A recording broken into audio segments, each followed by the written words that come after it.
Imagine a quiet Sunday morning. Cypress, Texas. The sun's barely up, that early light just touching the houses. Everything seems peaceful. But on Plains River Drive, that quiet, it just gets violently ripped apart. Neighbors don't wake up to birdsong. They wake up to smoke. Thick black smoke just pouring out of a house they know. Terrifying sight. Absolutely. So firefighters rush there, right? Thinking, okay, house fire, we got to deal with this. Standard procedure. But what they find inside, it's not just fire damage, it's something else entirely. Something calculated, horrifying. Yeah. 3 people, their lives just ended, Yeah. and then the house deliberately set on fire. Like someone was trying to just erase what they'd done. Right. The precision of it all in a normal suburban neighborhood, it just leaves you feeling really uneasy, doesn't it? It really does. And, from an investigative perspective, this isn't just a tragedy. It's a huge, incredibly complex puzzle for law enforcement. Right. A triple homicide that's already serious, but add arson on top. It makes it exceptionally rare, exceptionally difficult. Well, the fire itself, it's like a second weapon. It destroys the scene, destroys evidence. It turns what might have been, a more straightforward investigation into this forensic maze. Every tiny detail that survives becomes absolutely critical. And that's exactly why we're looking into this today. You, our listener, you've given us the sources, the details on this really unsettling mystery. So our mission here is to unpack it all, pull out the key facts, the disturbing details. We need to understand the real challenges investigators have faced, and also look at the new hope, the glimmers that have popped up recently. Trying to connect the dots. Exactly. Connecting the dots of this case, it's just baffling and frankly really chilling. Yeah. We want you to understand not just what happened, but why it's important and what questions still hang in the air. Okay, so let's set the scene. The day this all came to light was Sunday, August 18th, 2024. Right. That quiet morning in Cypress. It gets shattered around 7 a.m. People in the 14600 block of Plains River Drive see the smoke, see the flames, and they call 911 immediately. As you would. Cypher Fire and EMS, they get there fast. They go into the burning house, fighting the smoke, the heat. And pretty quickly, they find someone downstairs, a woman. Oh, wow. Yeah. Then, once they get the fire under control, they keep searching. And upstairs, they find 2 more people. No. All 3 pronounced dead. Right there at the scene. Just devastating. Unbelievable. But, the initial shock, that feeling of, a terrible fire, it shifts pretty fast. How so? The first responders, the firefighters, EMS, they're experienced. They see things, and they notice trauma on the victims. Injuries that just didn't fit with smoke inhalation or burns. Oh, okay. Red flags immediately. Big red flags. They knew this wasn't an accident. This was homicide. Critical observation. Absolutely critical. That initial call right there on the scene, it changed everything. The Harris County Sheriff's Office homicide unit, they were called in immediately, took over right from the fire department. Shows how important those first eyes on scene are. Definitely. Quick thinking, recognizing the signs, it meant they could start treating it as a crime scene right away. Then the Harris County Medical Examiner's Office steps in. Their job is to give the definitive answers, forensically. And their findings. Chillingly clear. All 3 victims shot multiple times. Oh, God. And here's the really unsettling part. They were already deceased before the fire started. So the fire wasn't the cause of death. It came after. Exactly. It wasn't something that happened during the fire. The fire was deliberate. It was planned, an afterthought. Wow. Arson investigators confirmed it. They found evidence of an accelerant, something used to make the fire burn hotter, spread faster. Soy evidence. A cold, calculated attempt to just obliterate the crime scene, erase what happened in that house. What's really significant here is that immediate switch from thinking accidental fire to knowing it's a triple homicide. Right. That first observation by the responders, seeing injuries that didn't match, that was crucial. It saved whatever evidence might have survived the fire. And it tells you so much about how premeditated this was. The killers didn't just intend to, or they planned to cover it up with fire. That adds this layer of cold calculation that's deeply disturbing. The fire wasn't chaos as part of their plan. The victims, they've become known, sadly, as the Plains River 3. Right. There was Kelly Masciarelli. She was 54, the mother. They found her downstairs. Good. Then upstairs, her son, Kolin Foster, he was 23.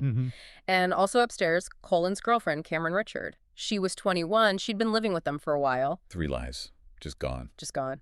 And each of them had lives, dreams, people who loved them, now left trying to make sense of this horror. Yeah. Let's talk about Cameryn Richard for a second. Her best friend, her mom, they talked about her, painted this picture of someone really special. What did they say? They called her tiny but colorful. She was only 4'6", maybe 82 pounds. Wow, very small. Yeah, but apparently had this huge heart, loved butterflies. Her best friend actually got 3 butterfly tattoos, and one of them is for Cameryn, like a permanent symbol. That's touching. They said she was free-spirited, girly, a total goofball, always making people laugh, and incredibly forgiving. Her friends said she was the most forgiving person she knew. Sounds like a beautiful soul. Yeah. And her dream, she wanted to be a professional hairstylist. She was working towards that. A dream just cut short. Tragic. And Kolin Foster, Kelly's son, his dad remembers him as just a really good-hearted kid, cared about people, was into cars, just a normal young guy enjoying life. His family said he loved life, loved people. Another young life ended way too soon. And then Kelly Masciarelli, the mom, her job, it kind of stands out here. What did she do? She worked for a company called Admire Implementations. They're a security firm. Security? Yeah, specializing in things like alarm, CCTV, access control, the very systems designed to stop crimes like this. Huh. That's interesting. And ironic in a terrible way. So piecing it together, the belief is they were shot multiple times while they were sleeping. Yeah. Expert, when you hear that detail targeted in their sleep, what does that signal to investigators? It suggests a certain kind of intent, right? Oh, absolutely. Shot in their sleep. Yeah. That completely changes the dynamic. It underscores the brutality, the vulnerability. They had no chance. Right. For investigators, it screams cold, calculated intent. This wasn't a fight, not a robbery gone wrong that escalated. This was an execution. It means the killer or killers wanted zero resistance, just neutralize them instantly. And it raises huge questions about how they got in. So quietly, so effectively, that 3 people were killed without anyone waking up without a struggle. Yeah, how do they get in? Exactly. It reinforces that idea of a highly planned, precise operation. And if we connect this to the bigger picture, the hole left in the lives of their families, their friends, it's just immense. Unimaginable grief. Yeah, and not just grief, but this desperate need for answers. Yeah. For justice. And the community, too. A crime like this, so brazen, so cold in a quiet neighborhood, it shatters that sense of safety for everyone, makes people look over their shoulders. It really does. It sends ripples of fear and uncertainty through the whole area. People start questioning their own security. Now, the timeline. Investigators managed to piece together a really chillingly precise sequence of events. It paints a picture of calculation. Harris County Sheriff Ed Gonzalez, he didn't mince words, called it a calculated act of murder and arson.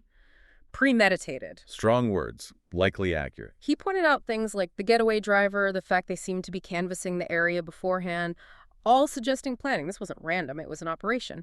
And surveillance footage, from neighbors' cameras, doorbell cameras, that's been absolutely key. It gives us this disturbing look at what happened moment by moment.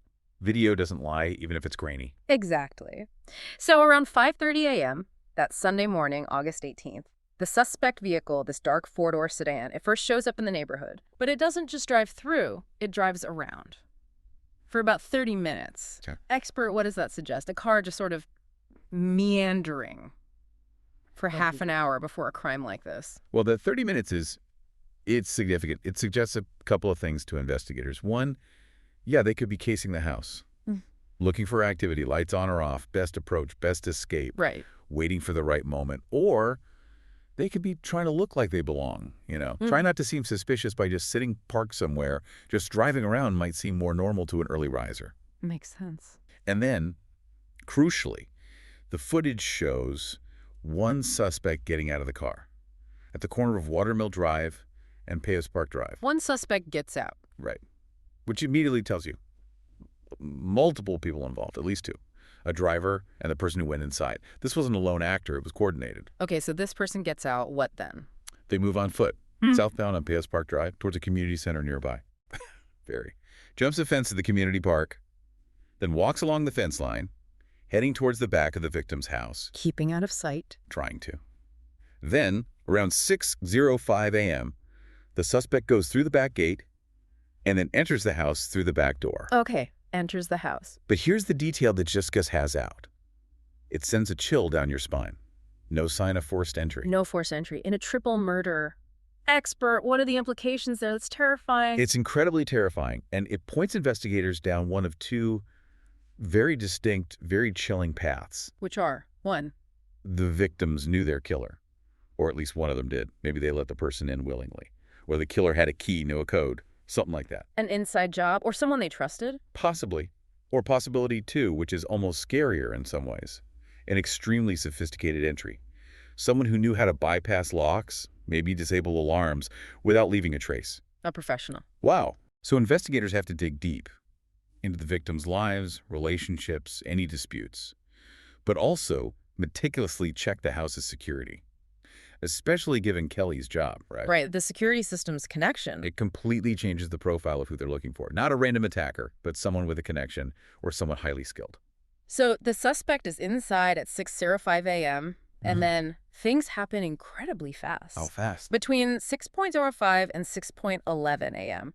6 minutes. 6 minutes for everything. 6 minutes. In that tiny window, the suspect goes upstairs, shoots and kills all three victims, Kelly, Kolin, Cameryn. Oh my God. Then sets the house on fire, deliberately using that accelerant, trying to wipe the slate clean. 3 murders and starts an arson in 6 minutes. That's unnervingly efficient. It really is. Speaks volumes about their purpose, their lack of hesitation. The escape was just as quick, just as planned. 6:11 a.m., suspect leaves the house, walks back through the community park, heads to the intersection of Cypress Drive and Piles Park Drive. Where the car was waiting. Exactly. The getaway vehicle is right there, ready to go. 6:14 a.m., the suspect gets in the car.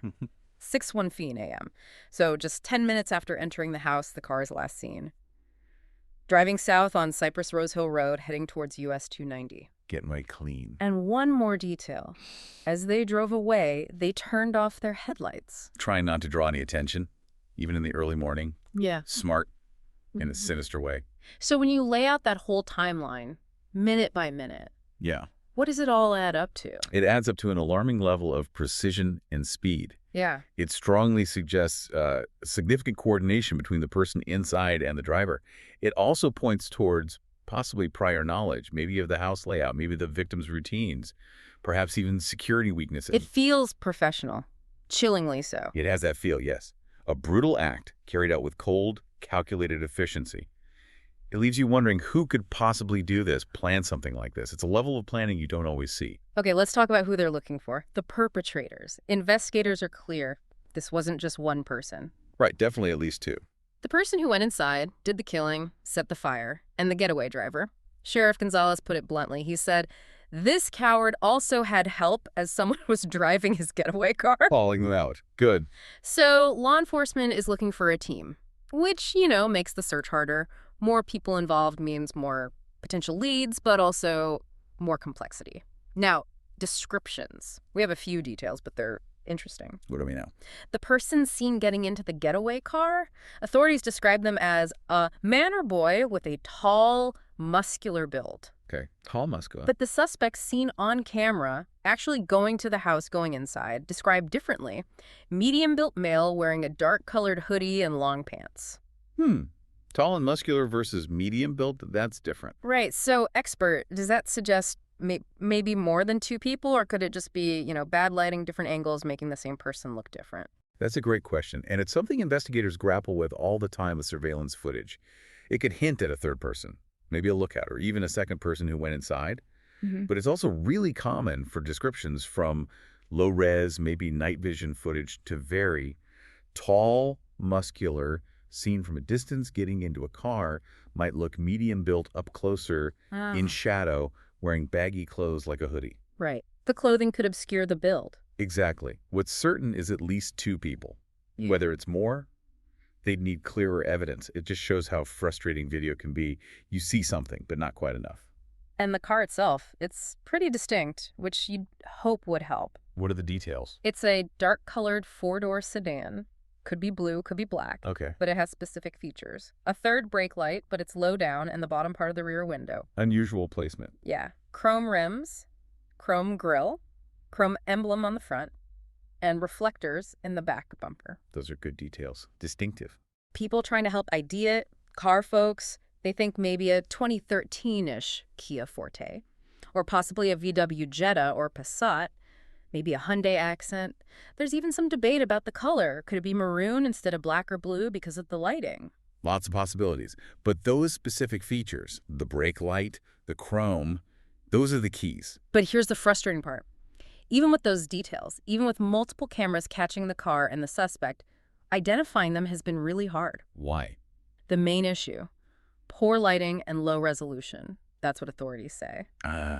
The curse of grainy footage. Exactly. It's clear enough to see what happened, generally, but not clear enough for, say, facial recognition or for someone to definitively say, yes, that's him, or that's that specific car. So close, yet so far. It really is. It leaves this terrifying crime sort of shrouded in shadow despite being caught on camera. So frustrating for everyone involved. And this really brings up a crucial point, doesn't it? How can you have all these specific details, car type, features, build of the suspect, and still hit a dead end without that one critical tip from the public? Yeah. It highlights the huge challenge when forensic evidence is gone, like destroyed by the fire here, and the video quality isn't perfect. They've given us puzzle pieces, but they're just fuzzy enough that they don't quite lock together. This is where the community becomes so vital. Someone might recognize that specific combination of features on the car, or the way someone walks, even in bad footage. Human observation sometimes catches what technology misses. This investigation, it's just been packed with challenges from the start, a real uphill climb. Seems like it. A huge one, as we said, is the fire. It destroyed so much potential evidence. Right. Wiped away fingerprints, DNA, fibers. But, incredibly, they did recover shell casings. Specific caliber shell casings, even in all that destruction. Expert, what does finding those casings actually tell them? How helpful is that when so much else is gone? Oh, finding casings is incredibly helpful, even in a burned-out scene. It's a major win, actually. Okay. Specific caliber means they know the type of ammunition used, say 9mm or .45, whatever it was. Right. That immediately narrows down the type of gun. And they can enter the unique markings on those casings into ballistic databases, like NEBAN, to see if that gun has been used in other crimes anywhere. Linking it, potentially. Exactly. It can link cases or even link back to a known firearm if it's ever recovered. So while the fire took away a lot, those little pieces of metal, they're like tiny, crucial breadcrumbs leading investigators forward. Now, motive, that's another huge missing piece here. Still unknown. As far as the latest updates go, yeah, authorities haven't confirmed a motive. It's just unclear why this happened. Did the shooter know them? Did the victims have any disputes, any beefs, as they say? No clear answers. Expert, when you have a crime this brutal, this calculated, but no clear motive, what kind of challenge is that? It's not just not knowing why, right? It affects the who. Absolutely. The lack of a clear motive is a massive hurdle. It basically throws the investigation wide open. Well, usually investigators look for common motives, right? Revenge, money, drugs, jealousy. Those things help narrow down the list of potential suspects. Right. Gives them a starting point. Exactly. Without a motive, they don't have that starting point. They can't follow a logical thread from why to who. So they have to cast a much wider net. Look into everything about the victims' lives, relationships, finances, work, online activity, casual acquaintances. A huge amount of work. A huge amount. It forces them to investigate the why and the who at the same time, sifting through mountains of information, hoping something clicks.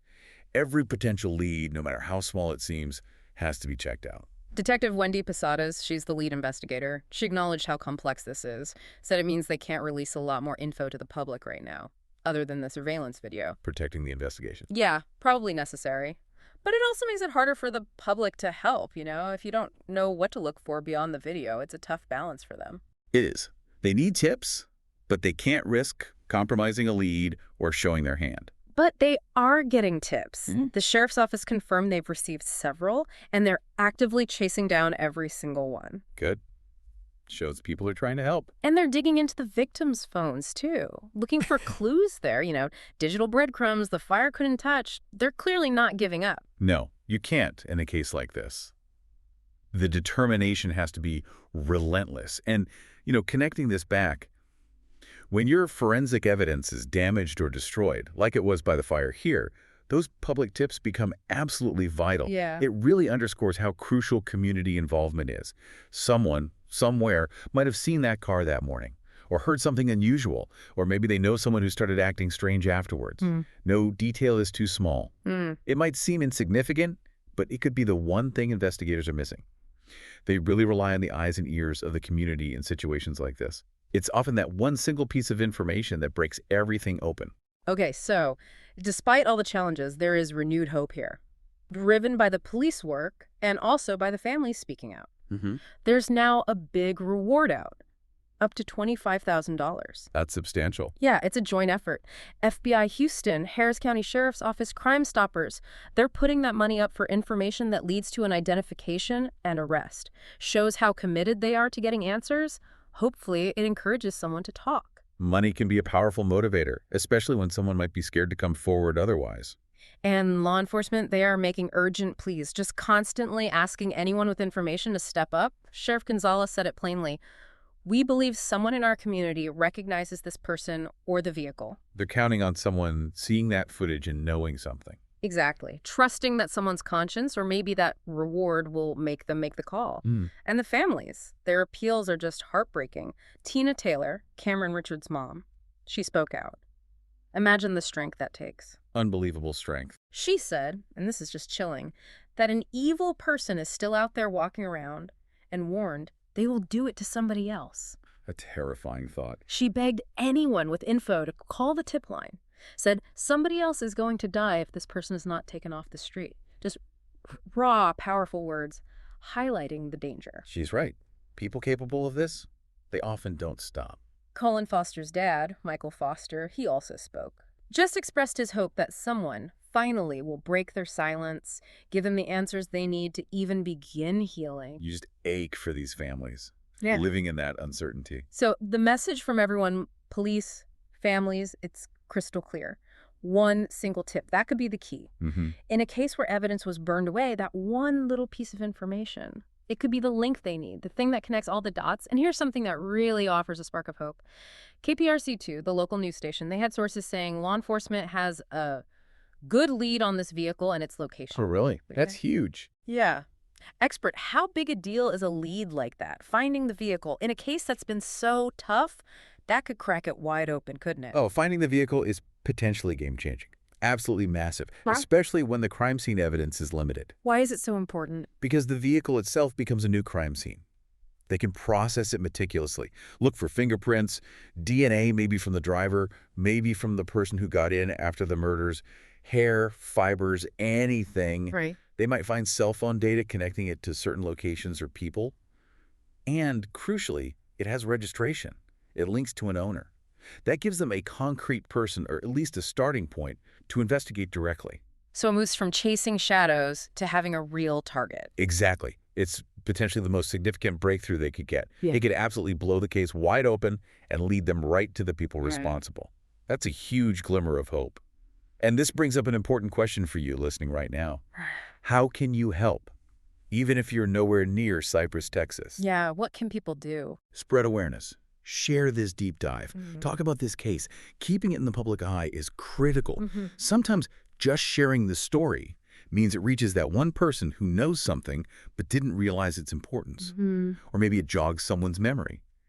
In a world full of news, keeping cases like this alive, it's a way to advocate for justice. For Kelly, Kolin, and Cameryn, please consider sharing it. Urge anyone who might know anything to speak up. As we try to wrap our heads around this, there are just so many unanswered questions, so many chilling theories floating around. It's natural when the motive is unknown. Right. And the evidence itself seems contradictory sometimes. Was it a professional hit, contract killing, or someone closer, someone they knew? The speed, the efficiency, that 15 minutes for 3 murders and arson, it screams professional. But then, that no forced entry detail, that usually points to someone known, someone trusted. Expert, how do investigators even begin to reconcile that professionalism and inside access? That's the million-dollar question, isn't it? That contradiction is right at the heart of the difficulty here. Yeah. If it was purely professional, you'd expect maybe a forced entry or a very clean method, but less personal connection. No forced entry usually implies trust or access. So what are the theories? Well, they have to consider options that bridge that gap. Could it be a professional hired by someone the victims knew? Someone who gave the killer the key, the code, the information needed to get in easily? Ah, okay. A combination. Or maybe the professionalism wasn't from a career hitman, but just a meticulous planning by someone who did know them. Someone who put a huge amount of effort into planning the entry, the murders, the arson, the escape. Someone motivated and organized. Extremely. The no forced entry forces them to look hard at everyone connected to the victims, everyone who had access or knew about the security there. And Kelly Masciarelli's job? Working in security, alarms, CCTV, access control. We keep coming back to that. It's hard not to. Could her knowledge have been exploited? Did someone target them because of her job, knowing she might have sophisticated systems they needed to bypass? Or maybe it was related to her work somehow? Investigators would absolutely be exploring that angle. Was her expertise used against her? Or did something related to her work make her or her family a target? It's a deeply unsettling possibility. And who was the primary target? Was it Kolin? There were those whispers, those source suggestions about possible involvement in criminal world activities. Right, that theory's out there. If that were true, were Kelly and Cameryn just a collateral damage? Witnesses who had to be silenced? A horrifying possibility. Or were all three specific targets for some reason we just don't understand yet, killing them all in their sleep? It feels like an effort to leave no one behind, but why? Without a motive, it's pure speculation. But investigators have to consider all possibilities. Was one person the target, or were all three? And just the sheer nerve of it. Planning and executing this in a residential neighborhood, even if it was early morning, it's incredibly brazen. It shows a terrifying lack of fear or maybe extreme confidence. Sheriff Gonzalez said he worried these people could potentially harm someone else. And you see why. This wasn't impulsive. It was cold, calculated. That makes them dangerous. They're still out there. A chilling thought for the community. We also touched on the tech challenges, geofence warrants, for example. Expert, these sound powerful, finding all phones in an area, but you mentioned they're complex legally. How does that slow things down? Well, geofence warrants are powerful. They essentially let police draw a digital box around the crime scene and ask Google or Apple for data on every device inside that box during the critical time window. Sounds useful here, with that tight timeline. Potentially, yes. Yeah. But they scoop up data on everyone in that area, innocent bystanders included. That raises huge privacy flags. Courts scrutinize these warrants very carefully. Getting one approved can take time, involve legal fights. So it's not a quick fix? Not usually. And even if they get the data, what if the perpetrators were smart? Used burner phones not linked to their real identity, or left their phones behind altogether? Right. Tech helps, but criminals adapt. It's a constant cat-and-mouse game. Technology provides tools, but criminals find ways to try and counter them. And finally, one source brought up a sad point. Why didn't this horrific case stay in the news more? A triple murder, arson, surveillance video. Yeah. It feels like it should have been huge. The suggestion was maybe there's just so much craziness in the news, so many tragedies, that even something this shocking can get lost in the noise sometimes. It's a sad reality of the modern news cycle. Yeah. The volume can be overwhelming. Yeah.